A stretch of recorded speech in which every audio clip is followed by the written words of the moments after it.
Hey, Rodney, it's Les Bowen. How you doing? Hey, how you doing? I'm good. I'm good.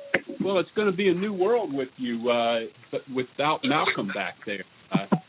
How does that change what you're going to do? Yeah, I mean, you just, of course, Malcolm was a very good player for us for a substantial amount of time here in Philadelphia.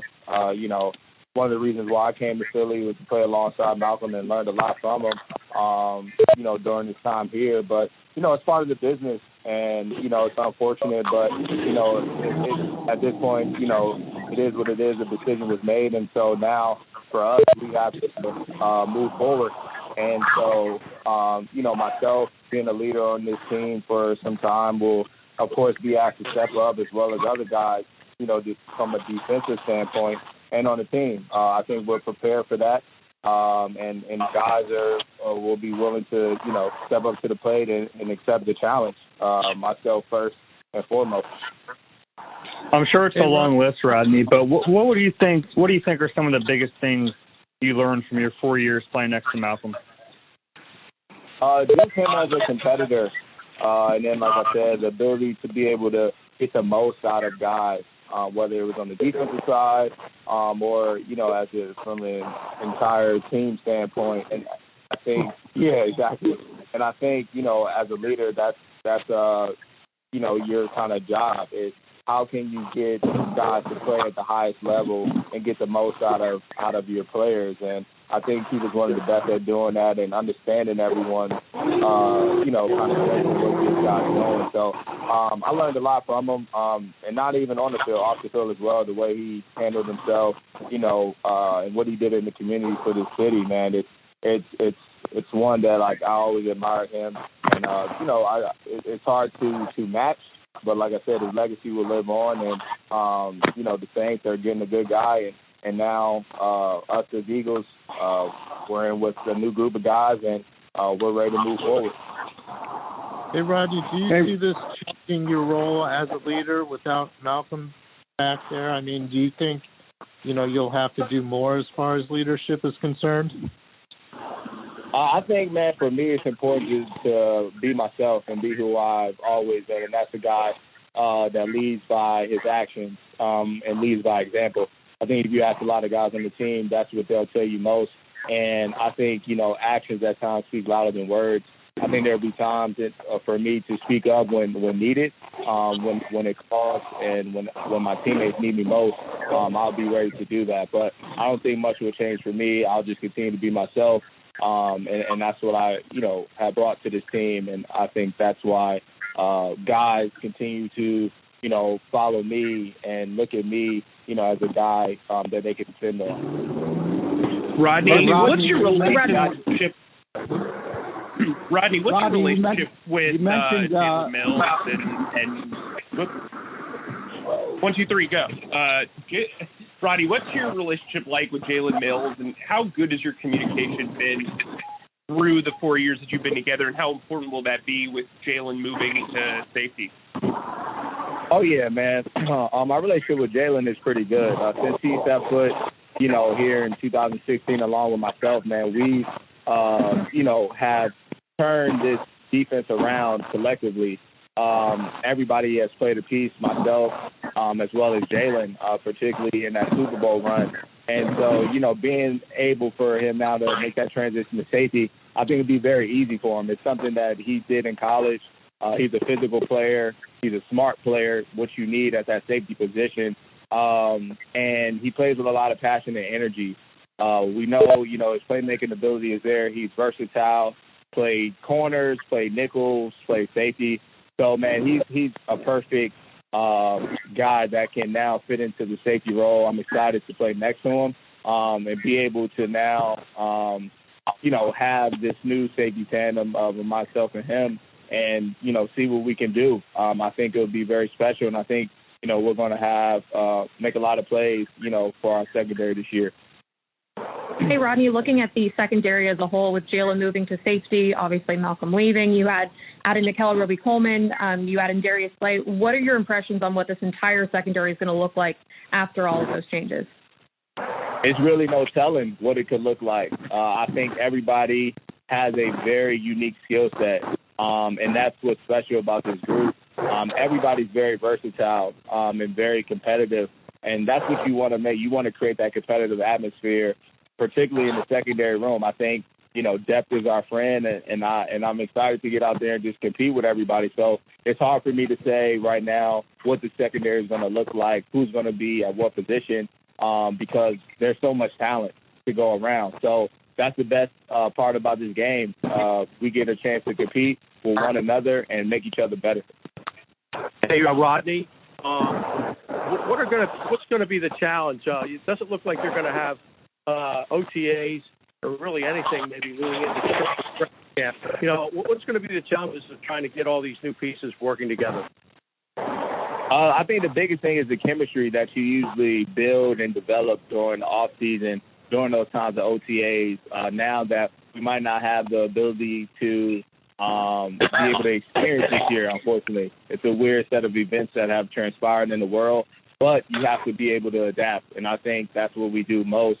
So, it could be one of those situations where, in June or July, typically where guys are away, now, guys are now finding ways to all get together, to work out, to build that chemistry, to go over, the playbook a lot more.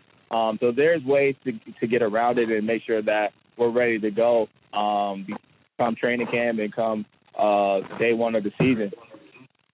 Ronnie, has there been any conversations about the players getting together if OTAs are canceled? No, not yet. But I think that's something that, I have thought about in my own time as I kind of look at the days go by and kind of get an idea on when we possibly might be, back in the building. And so for me, I'm, probably taking it upon myself to reach out to guys to see, to get a gauge on how guys feel about that and if that's something that's doable with everything that's going on in the world right now. Hey, Rodney, when the Eagles renegotiated your deal last Rodney, you mentioned this is a business, and obviously you had options as free agency approached. Can you kind of take us through your decision-making and how the Eagles convinced you to come back? Yeah, I mean, pretty much, how free agency works. There's always going to be some other contenders and teams that are reaching out. But at the end of the day, I wanted to stay here in Philadelphia. I felt like it made sense, for me being here these 4 years. I wanted to continue to play my career here in the city that's really embraced me, that I love dearly, and that I had a chance to make an impact in. And I want to continue to do that. I want to continue to build. I feel like there's more work to be done here. And so I'm glad to, potentially have an opportunity to finish my career off here and be able to make, more impactful plays for this city, man. And the reason we play this game is to bring championships. So I'm looking forward to doing that as well. As a follow-up to that, Rodney, when you redid your deal last year, I'm sorry, Rodney, as a follow-up to the previous question, when you redid your deal last year to essentially make it a contract year, what were you thinking? Did you think that the opportunity was going to be there to continue with the Eagles? Did you think it would be either you or Malcolm? What was your thought process at the time and going through the year? Really, I mean, my focus was on the season.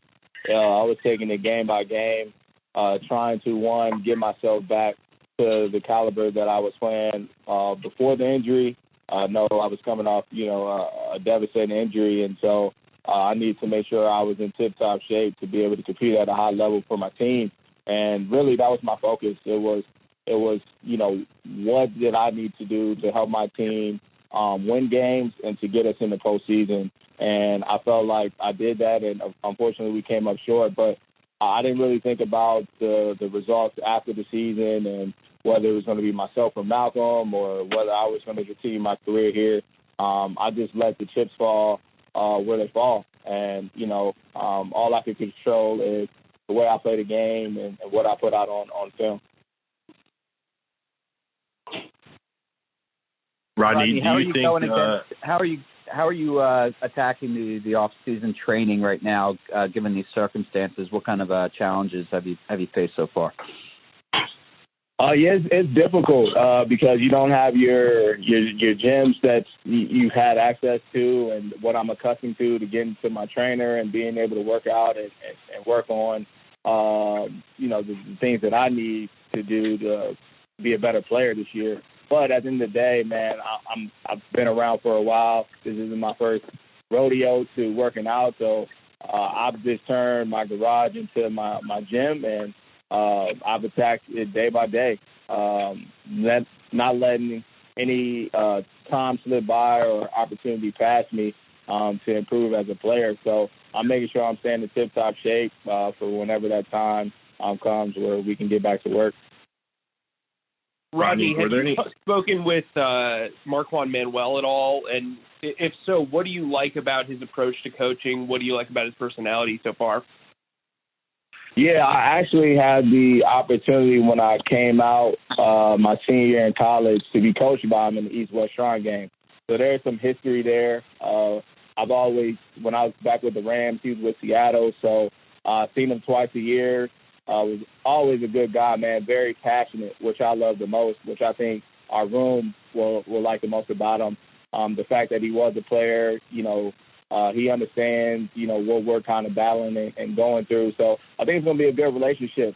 He's already reached out to a lot of us to begin that process, understanding that, he's now stepping into new territory. And, for a lot of us, we were under Corey, and, of course, Tim is coming back. But, I think it'll be a very good relationship, and I'm excited, what he can add to our room as a coach. Rodney, do you think being 2 years removed from the injury you suffered in 2018 will have more of a significant impact this year as opposed to any lingering effects that may have been around still last year? Yeah, I feel good.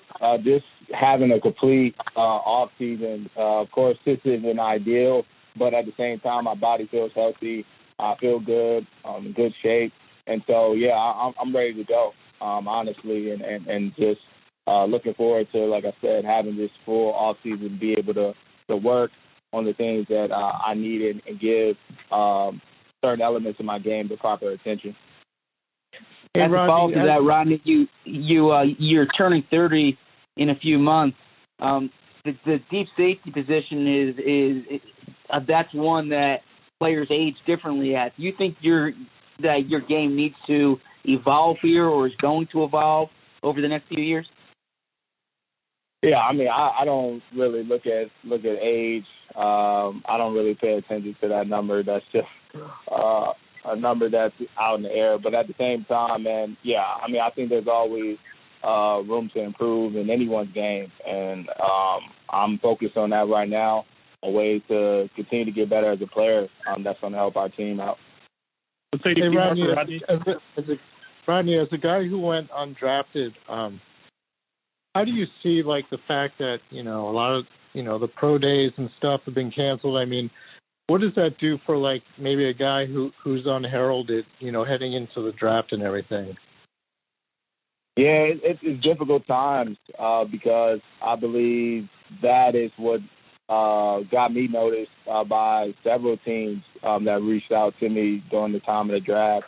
Is because of my pro day, and they were actually there to see some others, and I grabbed a lot of their attention during that time. So it's very unfortunate that some of these players won't be able to showcase their abilities in front of a lot of these scouts, and so now you kind of just have to trust your tape and trust what you put out there, and trust the interviews that you have now over Zoom. I've seen that's taking place, and these call interviews, whatever it might be. I feel like you just have to lean on that now and just trust God, and everything will work itself out. Rodney, Howie spoke glowingly about Avonte. If he were to move outside the cornerback, he's not especially tall. How does he compensate for the lack of height out there going against big receivers? I think it's hard for him. he's very confident in his abilities. We've seen him all since he's entered in Philadelphia, him be able to be a versatile player as well. Played safety when I went down. Has played nickel, of course. Been very impactful there. And then even when he stepped in because of injuries and had to play outside, he's made a lot of plays. So I think, where you put him is limitless.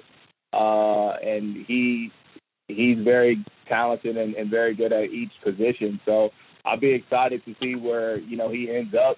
But I know that at the end of the day, where he ends up, he's going to compete at a high level, and he's going to make plays for the defense. Thanks, everyone. Thanks, Rodney. Hey, Rodney, can you share what you guys are doing in the city? You and your wife, can you share what you're doing with So Abundance? Yeah. Yeah, so we started our fund, launched it a couple of days ago, Change Our Future Fund.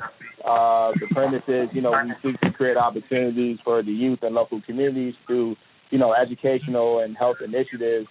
We feel like there's just a lack of access to educational programs and the healthcare specifically in lower income communities. So what we did was we donated $25,000 to Full Abundance for, the work and the access to food that they're providing for at-risk families. And then we're also partnered with the school district to bring awareness to a lot of the grab-and-go meal sites that they have set up around the city for the students now that they're out of school. So, it's a time, man, to all get together and try to help out, a community that needs us most. And, for us, it's important to support organizations like Full Abundance who are committed to the work.